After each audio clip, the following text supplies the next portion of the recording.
जी हाँ दोस्तों, उदारीकरण और वैश्वीकरण का ये जो इम्पोर्टेंट क्वेश्चन है ना, इसको मैं आपको समझाने के लिए एक छोटा-सा ट्रिक, जी हाँ दोस्तों, एक छोटा-सा ट्रिक मैंने आपको बता रखा है। अगर ये छोटा-सा ट्रिक समझ आओगे ना, तो यूँ ही आज के बाद फिर कभी उदारीकरण और वैश्वीकरण में कोई भी कन्फ्यूज़न नहीं होगा। ठीक है? तो अगर आपको क्वेश्चन दे देता है कि उदारीकरण और वैश्वीकरण की अवधारणा को स्पष्ट कीजिए, इनके उद्भव की पृष्ठभूमि का विश्लेषण कीजिए, या तो सिर्फ उदारीकरण पर दे दे कि उदारीकरण की अवधारणा का स्पष्ट कीजिए और इसकी उद्भव पृष्ठभूमि का विश्लेषण कीजिए, या सिर्फ वैश्वीकरण के बारे में दे दे, या तो क्वेश्चन ऐसे चेंज करके दे दे दोस्तों कि उदारीकरण और वैश्वीकरण के सामाजिक एवं सांस्कृतिक प्रभावों का विस्तृत वर्णन कीजिए। तो आंसर सेम लिखना दोस्तों, क्योंकि उदारीकरण वैश्वीकरण कि जो अवधारणा है, इसकी उद्भव पृष्ठभूमि है, इसमें जो हम आंसर देखेंगे उसमें ऑटोमेटिक इसके सामाजिक एवं सांस्कृतिक प्रभाव आएंगे ही आएंगे। तो कुल मिलाकर के मैं आपको ये बताना चाह रहा हूँ दोस्तों कि चाहे क्वेश्चन ये दे दे या ये दे दे, मैं आपको जैसे बता रहा हूँ वैसे आपको आंसर लिखना है। और आज की इस वीडियो में इतना आसान तरीका से मैं बताऊँगा ना उदारीकरण और वैश्वीकरण के बारे में कि कभी नहीं बोलोगे फिर। तो चलिए दोस्तों, मैं एक छोटा-सा ट्रिक के माध्यम से आपको समझाने का प्रयास करूँगा, ठीक है? इससे पहले एक छोटा-सा उदाहरण मैं लेता हूँ। मान लो दोस्तों कि एक घर है, ठीक है? और घर का एक दरवाज़ा होता है, तो घर के अंदर बंद हैं, बहुत सारे लोग हैं, यानी घर के अंदर बहुत सारे बच्चे हैं, ठीक है? माताजी है, दादी जी है, दादाजी है, बच्चे हैं, बहुत कोई हैं। और एक मालिक है जो हमारे पिताजी हैं, वो घर के क्या हैं? मालिक है। घर के क्या हैं? मालिक हैं।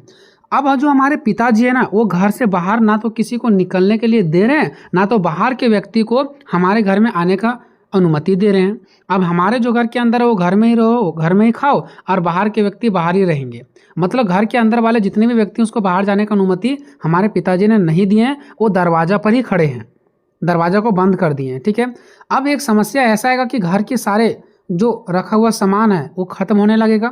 घर के अंदर जितने भी सारे बच्चे, बूढ़ बुजुर्ग हैं, वो सब भूखे के मारे तरसेंगे, ठीक है? अब ऐसे में वो पिताजी के पास जाएंगे कि घर में चावल नहीं है, तो ये नहीं है, तो वो नहीं है, ठीक है?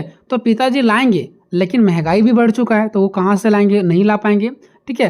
तो ऐसे कंडीशन में जो घर के अंदर जितने भी सारे बच्चे लोग हैं, माता पिता लोग हैं, वो भूख से तड़प रहे हैं, लेकिन पिताजी घर के दरवाज़ा नहीं खोल रहे हैं, ठीक है?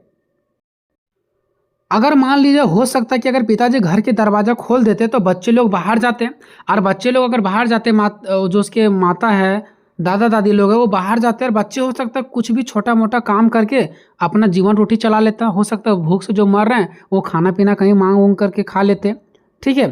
तो दरवाज़ा आखिर खोलेंगे तभी तो दरवाज़ा एक तो बंद कर रखे हैं, ठीक है? अब क्या होता है दोस्तों, जब समस्या बहुत ज़्यादा गंभीर हो जाता है और उसके पिताजी हर जगह हाथ फैलाते हैं सभी से कि हमको कुछ पैसा दे दो, बहुत ज़्यादा ज़रूरत है, तो बाहर के लोग पैसा देने से मना करते हैं कि सबसे पहले तुम अपना दरवाज़ा खोलो, बच्चे बाहर निकलेंगे, किसी के घर यहाँ जाके खाएंगे, ठीक है? कुछ काम करके खाएंगे, तो पहले दरवाज़ा तो बाहर खोलो, तभी मैं आपको कर्जा दूंगा, ठीक है? तो ये मजबूरन में आकर के इनको दरवाज़ा खोलना पड़ता है। तो ये दरवाज़ा खोल देते हैं। अब सारे बच्चे जो भूखे थे, ठीक है, जिसको जो चीज़ का कमी एहसास हो रहा था, वो बाहर जाएंगे, वो अपना शौक़ को पूरा करेंगे, दूसरे घर मांग करके खाएंगे। लेकिन एक समस्या ये भी है कि अगर हम दूसरे के घर जा करके मांग करके खा रहे हैं, तो कल वो भी हमारे घर आकर के मांगेगा, खाएगा। जैसे लेन देन कैसे होता है वैसे करेगा, हम भी उसको मदद करेंगे, वो भी हमको मदद करेगा। तो दरवाज़ा खोलने से ये फ़ायदा हुआ, ठीक है, कि अंदर के लोग बाहर चल गए, ठीक है? अब आगे क्या होगा दोस्तों? आगे ये होगा कि जब दरवाज़ा खुल गया तो हम जो हमको मदद कर रहा है, हमको भी उसको मदद करना पड़ेगा। जो हमको अच्छा बात बोला है, जो हमको खाने के लिए दिया, एक समय आएगा हमको भी उसको खाने के लिए देना पड़ेगा, अच्छा बात बोलना पड़ेगा। हम उसके घर गए तो उसको भी हमको मेरा घर आने देना पड़ेगा, ठीक है? तो यही पूरा प्रोसेस होता है। तो देखिए, अब मैं आपको बताता हूँ कि उदारीकरण क्या और वैश्वीकरण है क्या। तो ये समझ जाओ कि वो घर है भारत, और भारत के जो मेन लीडर हैं, हमारे जो सरकार हैं, वो क्या थे? दरवाजे पर खड़े थे, ठीक है? अब वो दरवाजे पर जो खड़े थे ना, तो दरवाजे को जो खोल दिया ना उसने, वो उदारीकरण कर दिए। दरवाजे को खोल जो दिए हैं कि अब दरवाज़ा खुल गया, अब कोई पाबंदी नहीं है, अंदर के लोग बाहर जा सकते हैं, बाहर के लोग अंदर आ सकते हैं, कोई दिक्कत नहीं है। तो इसी को बोलते हैं उदारीकरण, यानी दरवाज़ा खोल देना, ठीक है? ऐसा ही भारत की सरकार भी किए थे। भारत के जो दरवाज़ा थे वो खोल दिए थे कि अब जिसको हमारे भारत देश आना है भारत देश आओ, और जिसको भारत के लोगों को बाहर जाना है वो भारत के लोग अब बाहर जाओ, ठीक है? अब दरवाज़ा खुल गया। अब हो जाएगा वैश्वीकरण। वैश्वीकरण का मतलब क्या हो गया, बाहर के लोग यहाँ आएंगे और यहाँ के लोग बाहर जाएंगे, यानी विश्व अब एक हो जाएगा। एक का मतलब हो गया अब एक जैसा लगने लगेगा।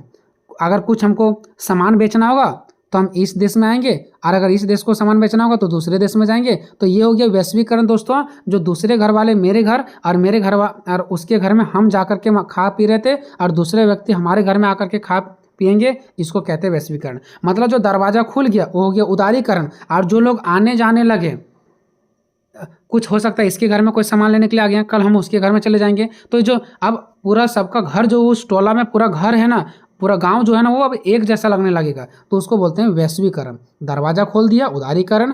और ई जो होता है हमारा, यानी आने जाने लगते हैं सबको यार, सब एक जैसा जो लगते हैं, उसको बोलते हैं वैश्वीकरण। ऐसा ही बात होता दोस्तों 1991 में। भारत की जो व्यवस्था है ना बहुत ज़्यादा संकट में आ चुकी थी, लोगों को खाने पीने की समस्या तक तरसना पड़ता था। ठीक है, तो भारत क्या करते हैं, बड़े बड़े जो संस्था होती है उससे गुहार लगाते हैं कि हमको कुछ पैसे दे दो, लेकिन वो लोग तभी बोलते हैं पैसा हम तभी आपको देंगे जब आप उदारीकरण की नीति अपनाओगे। उदारीकरण मतलब लोगों को पहले आज़ाद दो, आज़ादी कर दो कि उन लोग जो मर्जी वो बिजनेस करे, क्योंकि सरकार सबको दबा रखी थी कि जो मर्जी वो सारे लोग काम नहीं कर सकते थे। कोई भी अगर व्यापार करना होता था, कोई बिजनेस खोलना होता था, तो सरकार से पहले लाइसेंस लेना पड़ता था, और सरकार से लाइसेंस लेने में ही सारा समय और पैसा बर्बाद हो जाता था। तो बड़े बड़े कंपनियों का ये कहना था कि पहले आप अपने लोगों को आज़ादी करो। तो उदारीकरण का मतलब होता है दोस्तों आज़ादी देना, कि अब जो मर्जी हो तुम लोग क्या कर सकते हो, कोई पाबंदी नहीं है। और वैश्वीकरण का मतलब होता है दोस्तों दुनिया एक होगा, मतलब बाहर के देश भी यहाँ आकर के व्यापार कर सकते हैं, और ये देश भी अब बाहर जाकर के व्यापार कर सकते हैं। तो 1991 से पहले ये सिस्टम नहीं था। पहले जो सिस्टम था ना भारत पर, वो साम्यवादी व्यवस्था लागू था। साम्यवादी मतलब सरकार का नियंत्रण था, सरकार के कब्जा में था। लेकिन 1991 के बाद सरकार ने छूट दे दिया कि मैं दरवाजा खोल देता हूँ, जो भी देश को यहाँ आकर के व्यापार करना करो, और जो भी भारतीयों को बाहर जाकर के व्यापार करना वो कर सकते हो। तो ये सब पूरी जो जुड़ा हुआ था दोस्तों, वो एक व्यापार से ही लगभग जुड़ा हुआ था। उदारीकरण मतलब सरकार अब भारत के दरवाजा को खोल दिया, और वैश्वीकरण मतलब कोई आ भी सकते हैं और जा भी सकते हैं। पहले जो परमिशन लेना पड़ता था, ठीक है, लाइसेंस बनाना पड़ता था, ये सब अब सिस्टम खत्म कर दिया गया। ठीक है, अब आपको बहुत ही बेहतर तरीके से क्या होगा दोस्तों समझ में आएगा। ठीक है, पहले क्या होता है, उदारीकरण होता है यानी दरवाजा खोलता है, उसके बाद वैश्वीकरण होता है यानी कि लोग आते जाते हैं। ठीक है, देखो सबसे पहले आते हैं दोस्तों उदारीकरण का अर्थ देखते हैं। उदारीकरण का मतलब है बंधनों को ढीला कर देना, यानी आज़ादी देना, है ना। जो सरकार अपने बंधन बना रखे हैं लोगों को, उसको क्या कर देना, खोल देना, आज़ादी दे देना।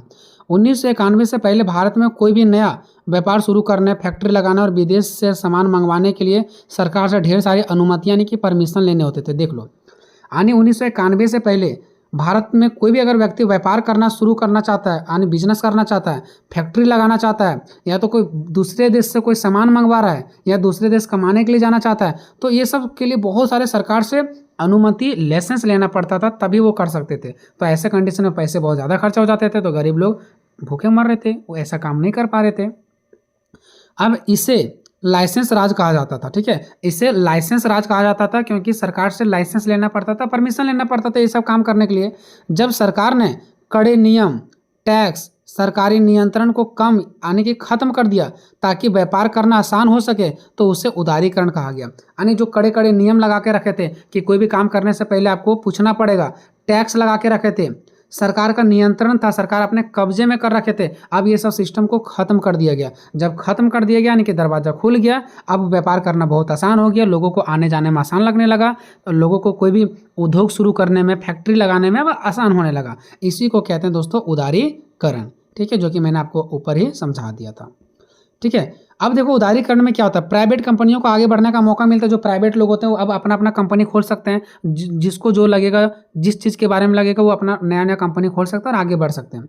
सरकारी कागजी कार्रवाई, रेड टेप को कम कर दिया गया। ठीक है, रेड टेप मतलब किसी के यहाँ रेड नहीं लग जाता है कि आप गलत कर रहे हो, तो ऐसा जो सरकार के द्वारा पाबंदी किया गया था ना, यानी जो जलील किया जा रहा था लोगों को कि आप नया व्यापार खोल रहे हो तो ऐसे करना होगा, सरकार से लाइसेंस लेना होगा, ये सब जो सरकारी कागज़ है ना, सरकारी कागज़ के रूप में जो पहले बहुत ज़्यादा कार्रवाई किया जाता था, टाइट था पूरी सिस्टम, उसको क्या कर दिया गया, अब खत्म कर दिया गया।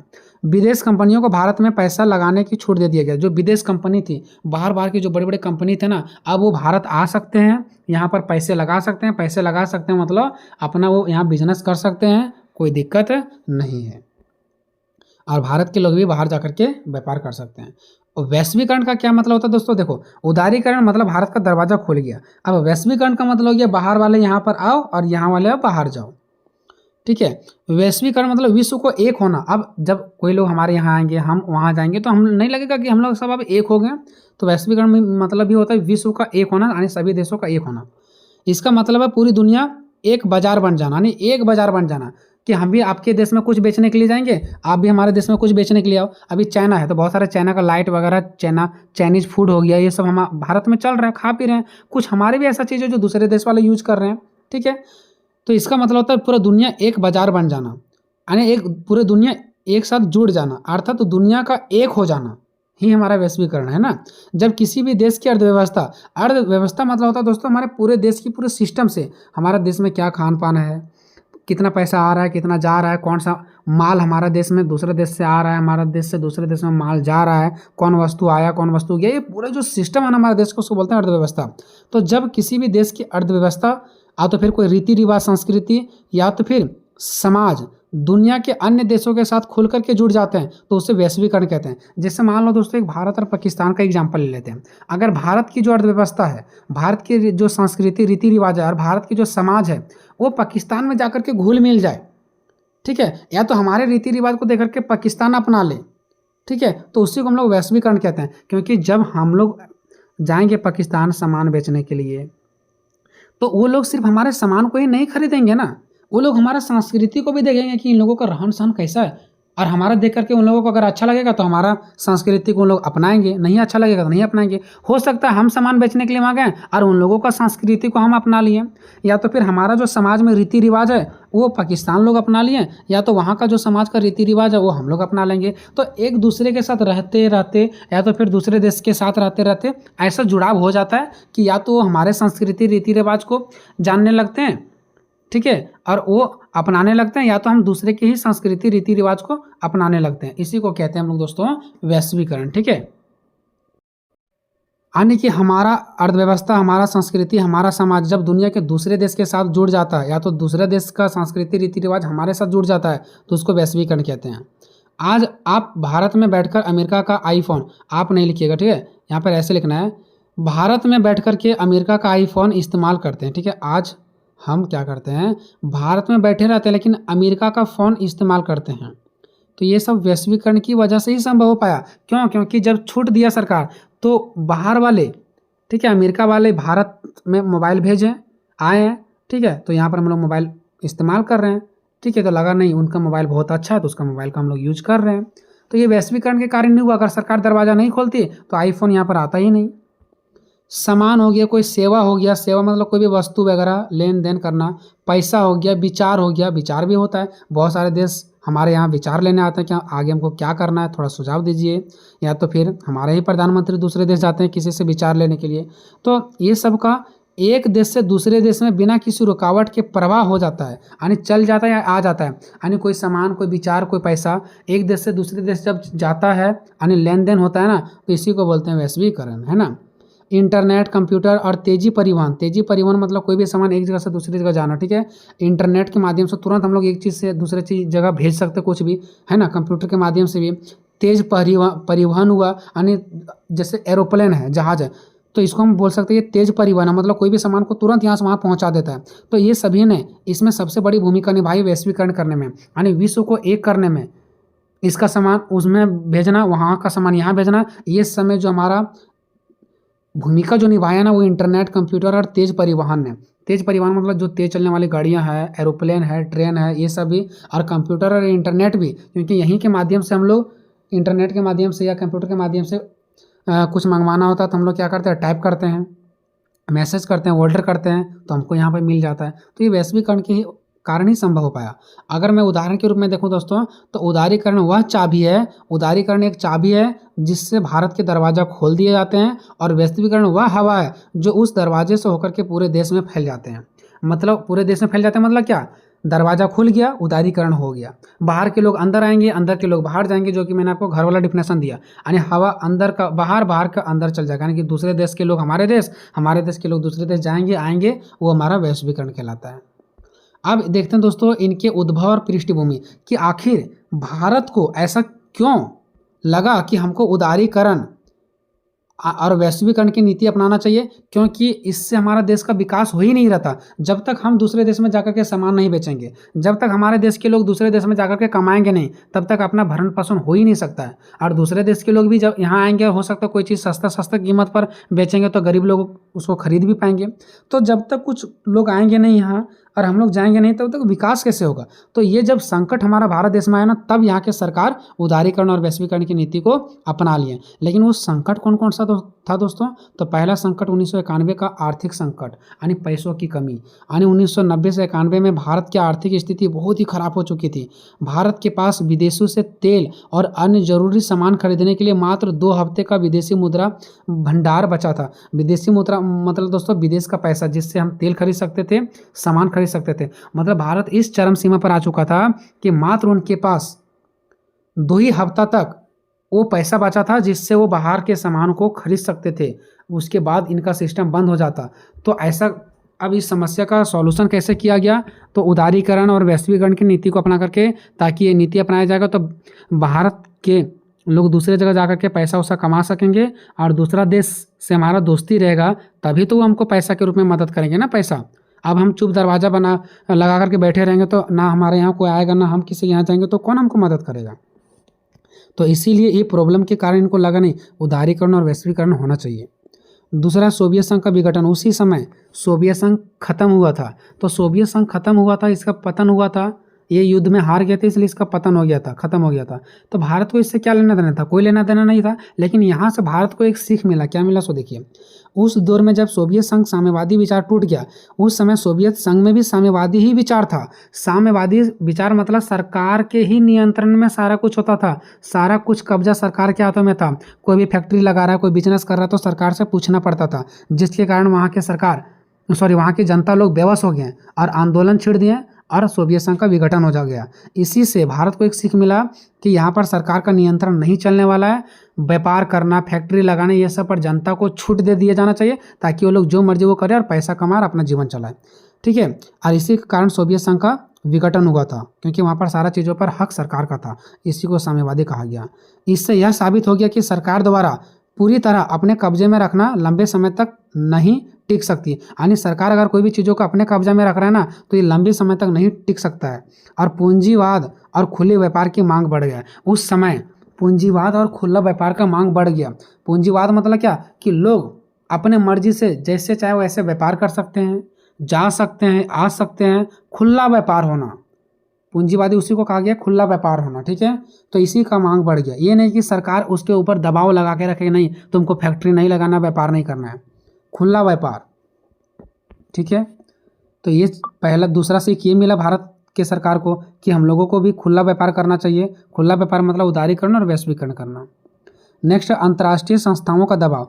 देखो, जब भारत के पास पैसों की कमी हो गया, तो वो जब दूसरे संस्था से पैसा मांग रहे थे ना, तो देने से मना कर दिए। क्यों? देखो, संकट से उबरने के लिए भारत जब अंतर्राष्ट्रीय मुद्रा कोष, जो कि पैसा देने के काम करती है, ठीक है, और विश्व बैंक, ये भी पैसा देने का काम करती है, के पास लोन मांगने गया, यानी कर्ज लेने के लिए गया, तो उन्होंने शर्त रखी कि भारत को अपनी अर्थव्यवस्था के दरवाजा खोलने होंगे। यानी भारत की जो अर्थव्यवस्था इतना चरमरा गया है ना, तो उसके दरवाजा खोलना होगा, तभी हम आपको पैसा देंगे। और सरकारी नियंत्रण कम करना होगा। जो सरकार का नियंत्रण है ना, पूरा जो सरकार कब्जा करके रखी है, दबा के रखी है, उसको कम करना होगा। तो मजबूरन में हार कर गए, भारत को नई नीति अपनानी पड़ी। यानी नई नीति मतलब उसके बातों को मानना पड़ा, और ये उदारीकरण और वैश्वीकरण की नीति को यहीं से ये अपना लेते हैं। तकनीकी क्रांति। देखो, तकनीकी क्रांति मतलब क्या है? नया नया टेक्नोलॉजी, कंप्यूटर, इंटरनेट, दूरसंचार मतलब ऐसा माध्यम जिसके माध्यम से हम लोग दूर बैठे व्यक्ति से बात विचार कर सकें, का तेजी से विकास हो रहा था। इसी समय ये सब चीज़ों का बहुत ज़्यादा विकास हो रहा था। इस तकनीकी ने दुनिया के देशों के आपस में व्यापार करना, जुड़ना बेहद ही आसान बना दिया। देखो, इसी समय कंप्यूटर, इंटरनेट, ये सब बहुत तेज़ी से बढ़ रहे थे। अब ये सब के कारण पता है, व्यापार करना, पैसे कमाना बहुत आसान हो गया। क्योंकि भले दूर में व्यक्ति होते थे, लेकिन इंटरनेट, मोबाइल वगैरह के माध्यम से ना आपस में बातचीत होते रहता था, क्या ऑर्डर करना है, क्या भेजना है, लाना है। तो इससे लग रहा था कि पूरा दुनिया अब एक हो चुका है, क्योंकि बात वगैरह करना क्या हो चुका था? आसान हो चुका था। सामान को भेजना, लाना, हिसाब किताब सब कुछ क्या था? बहुत आसान हो गया था इंटरनेट, कंप्यूटर वगैरह के माध्यम से। अब देखते हैं दोस्तों सामाजिक एवं सांस्कृतिक प्रभाव। ये तो मान गए कि चलो भारत की सरकार ने आज़ाद दे दिया कि अब यहाँ भी आकर के आप लोग व्यापार कीजिए और हम लोग भी विदेश में जाकर के व्यापार करेंगे। इससे क्या हुआ पता, हमारा समाज और संस्कृति पर कुछ अच्छा भी प्रभाव पड़ा, कुछ बुरा भी प्रभाव पड़ा। जब विदेश लोग हमारे भारत आए तो उसके पहनावा को देख करके यहाँ के लोग भी पहनने लगे छोटे छोटे कपड़ा। भारत में बहुत सारे चाइनीज़ फूड आने लगे हैं, चाइनीज़ कपड़ा आने लगे हैं, जैसे टी शर्ट, ये सब जीन्स वगैरह, ये सब भारत को तो है नहीं। तो ये सब हमारा भारत के लोग भारत के कपड़ा नहीं पहन रहे हैं, चाइनीज़ कपड़ा पहन रहे हैं, तो इससे बुरा असर पड़ा हमारा देश पर। ठीक है, अच्छा क्या हुआ, अच्छा ये हुआ कि बाहर के लोगों से देख करके थोड़ा मोड़ा हम लोगों को रहने सहने का तरीका सीखने को मिला। ठीक है, जो बाहर के लोगों थे ना, उससे देख करके जो महिलाओं की हौसला है ना वो थोड़ा सा बढ़ा। मतलब कुछ फ़ायदा भी हुआ तो कुछ नुकसान भी हुआ। बाहर से जो सामान आते थे, कुछ सामान अच्छे कीमत पर मिल जाते थे सस्ते, कुछ महंगे मिलते थे, तो कहीं कुछ फ़ायदा हो रहा था हम लोगों को, तो कहीं कुछ नुकसान भी हो रहा था। उदारीकरण और वैश्वीकरण ने केवल हमारी जेब माने अर्थव्यवस्था, जेब का मतलब सिर्फ ये नहीं हुई है पैसा, जेब का मतलब ये हमारा पूरा देश की सिस्टम से, व्यवस्था से।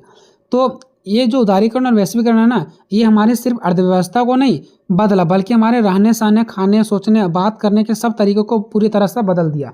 ठीक है, ये सिर्फ ऐसा थोड़ी है ना कि हमारा अर्थव्यवस्था को बदला, खाने पीने की बाहर के लोग कैसे खा रहे हैं वैसे हम भी खाएंगे, हम कैसे खा रहे हैं क्या दूसरे देशों वालों को पसंद आया होगा तो वो लोग भी खाए होंगे। सोचने का तरीका, कपड़ा पहनने का तरीका, ये सब एक दूसरे से क्या होने लगा, सारे लोग सीखने लगे। ठीक है, तो ये सब पर भी प्रभाव पड़ने लगा। जो लोग विदेश में रह रहे हैं, विदेश में किस प्रकार से खाया जा रहा है, रहा जा रहा है, उनका प्रभाव उस पर पड़ रहा होगा। कोई विदेश लोग अगर यहाँ पर आए तो भारत के लोग कैसे खा पी जी रहे हैं, इसका प्रभाव उनके ऊपर पड़ेगा, है ना। तो इसके कुछ सकारात्मक भी प्रभाव रहा, नकारात्मक यानी कि अच्छे भी प्रभाव रहा और बुरे प्रभाव भी रहा। खान पान में बदला, देखो हमारी रसोई और हम लोग जो डाइट में कुछ खाते हैं पूरी तरह से बदल गया। दाल चावल रोटी सब्जी और पारंपरिक मिठाइयों की जगह अब पिज़्ज़ा लोग खा रहे हैं, बर्गर खा रहे हैं, पास्ता खा रहे हैं, मोमोज खा रहे हैं, कोल्ड ड्रिंक्स पी रहे हैं। तो आज भारत के छोटे छोटे शहर तक भी ये सारे चीज़ पहुंच चुके हैं। तो हम कह सकते हैं ये हमारा भारत देश में बुरा प्रभाव पड़ा कि लोग अपने सांस्कृतिक और रीति रिवाज वाला खाना को भूल करके नया नया और चाइनीज़ फूड को खा रहे हैं, ये बुरा असर पड़ा। पहनावा में भी बदलाव हुआ, पारंपरिक धोती कुर्ता पैजामा पैंट शर्ट नहीं पहन रहे हैं। ठीक है, साड़ियाँ ये सब नहीं पहन रहे, अब जीन्स आ गया, टी शर्ट आ गया, स्कर्ट आ गया, सूट आ गया, ये सब पहन रहे हैं। तो इससे हमारा देश को नुकसान हो रहा है। एक तो बिक भी नहीं रहा है और लोग दूसरे देशों का तरह अपना रहे हैं। भाषा में बदलाव, अब देखो भाषा में भी बदलाव होने लगा। हम लोग दूसरे भाषा देश को देख करके अंग्रेजी बोल रहे हैं और हमारे हिंदी, अगर कोई लोग हिंदी बोल रहे हैं ना तो उसका कम वैल्यू है, अंग्रेजी बोलने वालों को ज़्यादा वैल्यू है। तो हम यही कहेंगे ना कि दूसरा देश का प्रभाव यहाँ पर पड़ा, दूसरा देश की भाषा को हम लोग अपना रहे हैं। बातचीत में अंग्रेजी का प्रभाव बहुत ही बढ़ गया। शुद्ध हिंदी या क्षेत्रीय भाषाओं की जगह इंग्लिश अब ले लिया है, इंग्लिश का चलन आ गया है। आज के समय में अंग्रेजी बोलने वालों को ज़्यादा स्मार्ट और योग्य माना जाता है कि वो बहुत ही योग्य व्यक्ति हैं, स्मार्ट व्यक्ति हैं। और जो हम लोग अपना शुद्ध हिंदी बोल रहे हैं, क्षेत्रीय भाषा, जैसे हम अगर खोरठा इलाका के हैं तो खोरठा बोल रहे हैं, अगर भोजपुरी इलाका के हैं तो भोजपुरी बोल रहे हैं, तो ये सब भाषा का वैल्यू ही नहीं है। ना हिंदी भाषा का वैल्यू है, ना क्षेत्रीय भाषा का वैल्यू है। भाषा वैल्यू कौन हो रहा है, अंग्रेजी भाषा का वैल्यू किया जा रहा है। महिलाओं का आत्मनिर्भर होना, अब देखो बाहर के लोगों को देख सीख करके थोड़ा सा भारत की जो महिलाएं हैं ना वो आत्मनिर्भर होने लगे, यानी कि अपने पैरों पर खड़ा होने लगे। अब जो इसको दबाया जा रहा था वो अब महिलाओं को दबाया थोड़ा नहीं जाने लगा। क्यों? क्योंकि बड़े बड़े कंपनियां बाहर से हमारे भारत में आने लगे। बाहर से जो भी बहुत सारे देश थे, ऐसे बड़े बड़े कंपनी भारत में बसाने लगे पैसा कमाने के लिए। तो यहाँ पर उनको नौकरी में रखने के लिए लोगों को भी तो चाहिए था, तो महिलाओं को नौकरी मिलने लगा। तो ये थोड़ा सा फायदा हुआ। बड़े बड़े कंपनियों में महिलाओं को बड़े पैमाने पर नौकरी मिलने लगा। आर्थिक रूप से महिलाएं मजबूत होने लगे। आर्थिक रूप से मतलब पैसा कमाने लगे, तो उसी को बोलते हैं आर्थिक। ठीक है, और इनका समाज में और फैसलों में उनकी ताकत बढ़ी। ठीक है, आने की अब कोई भी फैसला मतलब क्या, अब ये कोई भी निर्णय ले सकते हैं महिला, क्योंकि अब पैसा ये कमाने लगी है। और वे रूढ़िवादी बेड़ियों से बाहर निकले। रूढ़िवादी बेड़ियों मतलब पुरानी जो परंपरा सोच विचार था ना कि महिलाएं ये काम नहीं कर सकती, नौकरी नहीं कर सकती है, वो सबसे थोड़ा ये महिलाएं बाहर निकली। लेकिन महिलाओं के लिए एक चुनौती और भी बनी कि काम करने के घंटे जो है ना वो बदल गए। दिन में काम था वहाँ तक ठीक था, रात में भी महिलाओं को काम दिया जाने लगा, नाइट जिसको शिफ्ट कहते हैं। अब इसके कारण महिलाओं पर घर का भी बोझ होता है, दफ्तर दोनों का संभालने का दोहरा दबाव पड़ गया। एक तो घर भी संभालो और एक उधर से कंपनी भी संभालो। ठीक है, जिसके कारण घरों से निकलना भी महिलाओं को मुश्किल होने लगा। नया मध्यम वर्ग। अब देखो जो बहुत गरीब व्यक्ति थे लेकिन पढ़े लिखे थे, लेकिन आखिर कंपनी रहेगा तभी ना, नौकरी आखिर कोई देगा तभी तो वो लोग पढ़े लिखे हैं जो कहीं जा करके पैसा कमाएंगे। तो मध्यम वर्ग के लोग जो पहले गरीब लोग थे ये सब, ठीक है, इसको नीचा वर्ग कह सकते हैं। पहले ये लोग नीचे वर्ग थे, पढ़े लिखे थे लेकिन नीचे वर्ग थे क्योंकि कहीं जॉब नहीं मिल रहा था। लेकिन बाहर से जब कंपनियां यहाँ पर आए और ये लोगों ने उसमें जब काम किए हैं तो ये लोग धीरे धीरे इसका वर्ग जो नीचा वर्ग था वो धीरे धीरे मध्यम वर्ग हो गया। मतलब धीरे धीरे इसका जो लेवल है वो बढ़ते गया, धीरे धीरे गाड़ी खरीदने लगे, कार खरीदने लगे, ये सब है ना। उदारीकरण के बाद, जब उदारीकरण हुआ उसके बाद देश में पढ़े लिखे युवाओं को अच्छे पैकेज मिलने लगे, नौकरी मिलने लगे। इससे देश में एक ऐसा नया मध्यम वर्ग खड़ा हुआ जिसके पास खर्च करने के लिए एक अच्छा पैसा मिलने लगा इन लोगों को। तो लोग अब बेहतर घरों में रहने लगे, गाड़ियाँ खरीदने लगे और बच्चों को बड़े बड़े स्कूलों में भेजने लगे। उदारीकरण यहाँ पर इसलिए बोला गया दोस्तों क्योंकि पहले उदारीकरण होगा तभी वैश्वीकरण होगा, ध्यान दीजिएगा, ठीक है। तो उदारीकरण बोलना जरूरी है। अमीर गरीब के बीच अंतर, लेकिन एक बड़ा समस्या ये भी हो गया कि अमीर अमीर ही रह गया और गरीब गरीब ही रह गया। क्यों? देखो इसका एक बुरा असर भी यह देखने को मिला कि जो लोग पढ़े लिखे और शहर में थे ना उन्हीं को सिर्फ बहुत ज़्यादा फायदा हुआ क्योंकि कंपनी में उसी को रखा गया था। लेकिन जो गाँव देहात इलाके में किसान लोग थे वो हमेशा गरीब ही थे और गरीब ही होते चल गए। लेकिन गाँव के किसान मजदूर काम पढ़े लिखे वाले जो लोग थे इस रेस में पीछे ही छूट गए और अमीर लोग आगे निकल गए। इससे समाज में अमीर और गरीब का बहुत ही अंतर पैदा हो गया, मतलब बहुत ही डिफरेंट हो गया। अमीर अमीर ही रह गया और गरीब गरीब ही रह गया। अब देखते हैं दोस्तों निष्कर्ष में, उदारीकरण और वैश्वीकरण ने भारत को एक पिछड़ी अर्थव्यवस्था से निकाल करके दुनिया के सामने एक बड़ी ताकत के रूप में खड़ा कर दिया, ठीक है। इसने हमें आधुनिक सोच यानी कि नया नया सोचने का मौका मिला हम लोगों को, बेहतर तकनीकी मिला, मतलब नया नया तकनीक हम लोगों को मिला। तकनीक कैसे मिला अभी भी देखते हैं, चाइना से बहुत सारा अच्छा चीज़ आता है जो लोगों को मेहनत को बचा दे रहा है। तो कहीं ना कहीं हमारा उदारीकरण वैश्वीकरण हुआ तभी तो दूसरे देश का सामान यहाँ पर आया ना। तो हम लोगों को एक नया नया सोच मिला, अच्छा तकनीकी वाला सामान मिला, अनगिनत अवसर मिला। बाहर के देशों से हम लोगों को अनगिनत अवसर मिला और हमारा भी देश से दूसरे देशों को अनगिनत अवसर मिला। हालांकि इसके कारण फायदा तो बहुत हुआ लेकिन हमारा समाज और संस्कृति पर बहुत ही बुरा असर भी पड़ा। संस्कृति पर बहुत ही बुरा यहाँ पर असर लिखना, ठीक है दोस्तों, बहुत ही बुरा असर भी पड़ा, ठीक है। तो ये क्वेश्चन आपको कैसा लगा दोस्तों? आपके लिए मैं बहुत ही मेहनत करता हूँ, ठीक है। इसके लिए आपको चैनल को सब्सक्राइब करना और अच्छा सा कमेंट करना दोस्तों। कमेंट को हम पढ़ते हैं, भले ही रिप्लाई देने का समय नहीं होता है, ठीक है दोस्तों। मिलेंगे नेक्स्ट वीडियो में, तब तक जय हिंद जय भारत।